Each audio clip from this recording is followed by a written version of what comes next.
A 10-year-old boy stands in a courtroom. His shoes have holes in them. His shirt is 2 sizes too big. And in his small, trembling hands, he holds the evidence of his crime. A single loaf of bread. The judge looks down at him.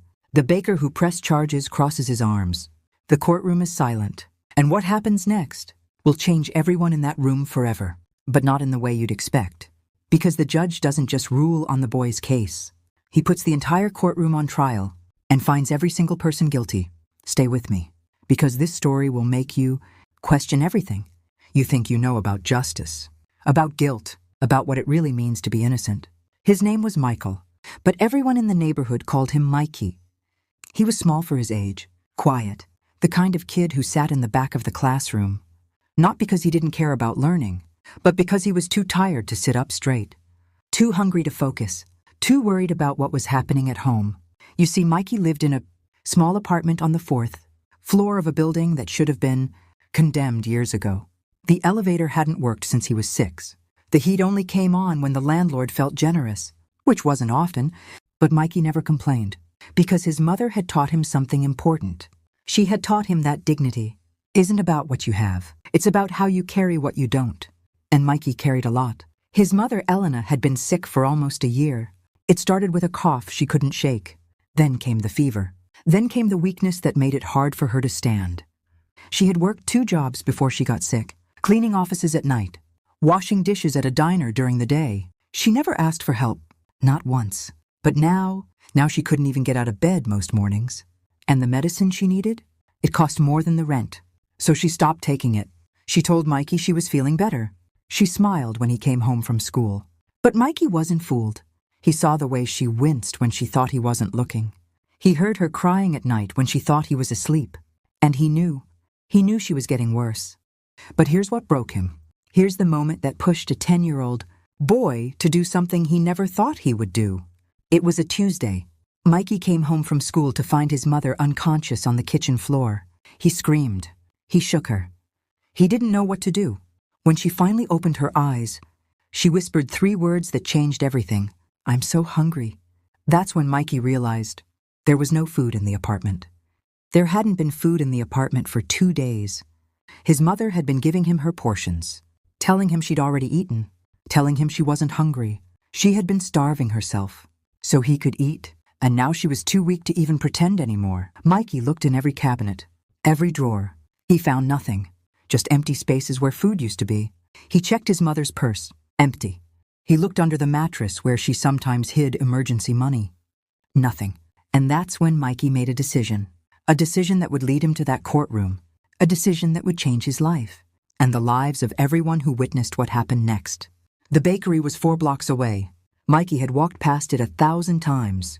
He knew the smell: warm bread, fresh rolls, the kind of food that made your stomach growl just from the scent. He stood outside for almost 20 minutes, watching, waiting, his heart pounding so hard he could feel it in his ears. He didn't want to do this. Every part of him screamed that it was wrong. But then he thought about his mother, lying on that floor, whispering that she was hungry, and something inside him broke. He walked in. The baker was helping a customer at the counter.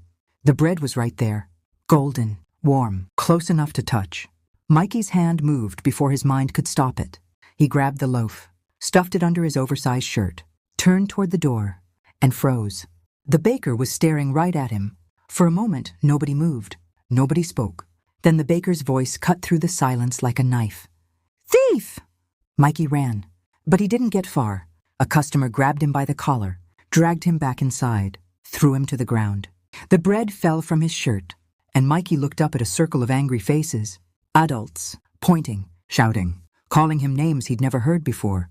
And all he could think about was his mother, alone, hungry, waiting for him to come home. The police came. They put him in the back of a car. And Mikey didn't cry. He just stared out the window, wondering if his mother would survive long enough for him to say goodbye.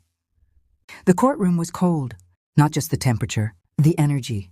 It felt like a place where mercy came to die. Mikey sat in the front, alone. His mother was too sick to come. She didn't even know where he was. A social worker had been assigned to his case, but she was running late, so Mikey faced the judge by himself. A 10-year-old boy, in a courtroom full of adults. The baker was there, arms crossed, face hard. He wanted justice. He wanted this little thief to pay. The courtroom was packed. Lawyers waiting for their own cases. Spectators who had nothing better to do. People who looked at Mikey and saw exactly what the baker saw. A criminal. The judge entered. His name was Judge Marcus Thompson. He was 62 years old. He had been on the bench for over 30 years. He had seen everything. Drug dealers, murderers, con artists. But this, a 10-year-old boy who stole bread? This was new. Judge Thompson looked at the file. Then he looked at Mikey. "Son, do you understand why you're here?" Mikey nodded. "Yes, sir, I stole." The judge leaned forward. "Why did you steal that bread?" Mikey's voice was barely a whisper. "My mom is sick. She hasn't eaten in 2 days. I didn't know what else to do." The courtroom shifted. A few people looked down at their shoes, but the baker stepped forward. "Your Honor, with all due respect, that's not my problem. Theft is theft. If we let every sob story excuse a crime, there would be chaos." Judge Thompson nodded slowly. "You make a fair point, sir." He turned back to Mikey. "Son, stealing is wrong. You know that, don't you?" "Yes, sir." "And you did it anyway?" "Yes, sir." "So you're guilty?" Mikey's eyes filled with tears. "Yes, sir, I'm guilty." And then Judge Thompson did something no one expected. He stood up. He looked at the baker. He looked at the lawyers. He looked at every single person sitting in that courtroom. And he said words that would be remembered for years. "This boy is guilty. He admits it. He stole bread." Pause. But I'm looking around this courtroom, and I see something that disturbs me far more than a hungry child stealing food. The room went silent. I see a community that failed him. The judge's voice grew stronger. This boy didn't steal because he's a criminal. He stole because he was desperate, because the adults around him, the systems, designed to protect him, failed to do their job. He pointed at the baker. "Sir, you had every right to report this theft. The law is the law. But did it ever occur to you to ask why a child was stealing bread? Did you think, for even one moment, that maybe this boy needed help instead of handcuffs?" The baker opened his mouth to respond, but the judge wasn't finished. I look at this courtroom, and I see well-dressed men and women. I see lawyers with expensive watches. I see people who will go home tonight to warm meals and comfortable beds. And I see a little boy with holes in his shoes who hasn't eaten in 2 days. He paused. "Let the silence do its work. We are all guilty here, every single one of us. We are guilty of living in a society where a child can fall through the cracks so completely that his only option is to steal bread for his dying mother." Then he made his ruling. "I find the defendant guilty of petty theft." Mikey's heart sank. "The fine is $10. And then came the twist. "However, I am also imposing a fine on everyone present in this courtroom today.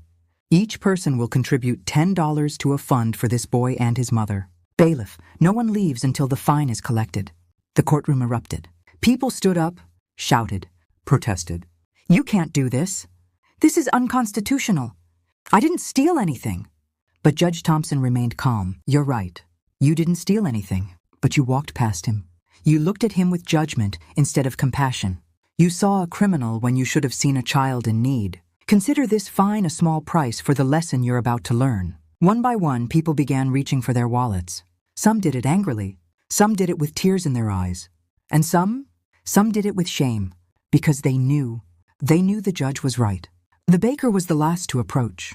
He stood in front of Mikey. His face had changed. The hardness was gone. In its place was something Mikey had never expected to see. Regret. "I'm sorry, son. I didn't know." He reached into his pocket, pulled out a $100 bill, and placed it in the collection. "Take care of your mother." The fund totaled $480 that day, enough to buy groceries for a month, enough to help with medicine, enough to give Elena a chance. But something even more important happened. Word spread. Local newspapers picked up the story. A judge who fined an entire courtroom for ignoring a hungry child. It went viral before viral was even a word. Donations poured in. A local doctor offered to treat Elena for free. A church organized meals for the family. Strangers showed up with coats, shoes, and school supplies for Mikey. And Elena? She got better. Not overnight, not easily. But she got better, because for the first time in years, she wasn't alone. 10 years later, Michael graduated from law school, top of his class. He had worked 3 jobs to pay for his education. He had never forgotten where he came from. And on the day he passed the bar exam, he drove to a small cemetery on the outskirts of town. He stood in front of a simple gravestone. Judge Marcus Thompson, 1941-2018. Mikey, now Michael, placed a single loaf of bread at the base of the stone, and he whispered words he had waited a decade to say. Thank you for seeing me when no one else did. I'll spend the rest of my life doing the same for others. Justice isn't just about punishment. It's about seeing the whole picture. It's about asking why before we condemn.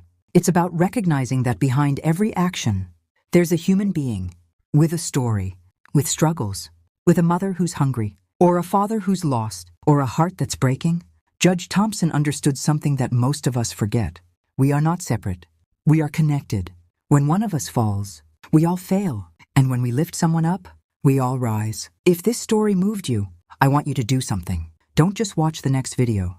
Take this with you. The next time you see someone struggling, someone who looks like they're making bad choices, someone easy to judge, ask yourself, what's their story? What would I do in their shoes? And is there something, anything I can do to help? Because sometimes, the difference between a criminal and a hero is just one person who chose to see them differently. If you felt something during this story, drop a comment below. Tell me what it made you think about. And if you haven't already, subscribe. Because every week we tell stories like this. Stories that remind us what it means to be human. I'll see you in the next one.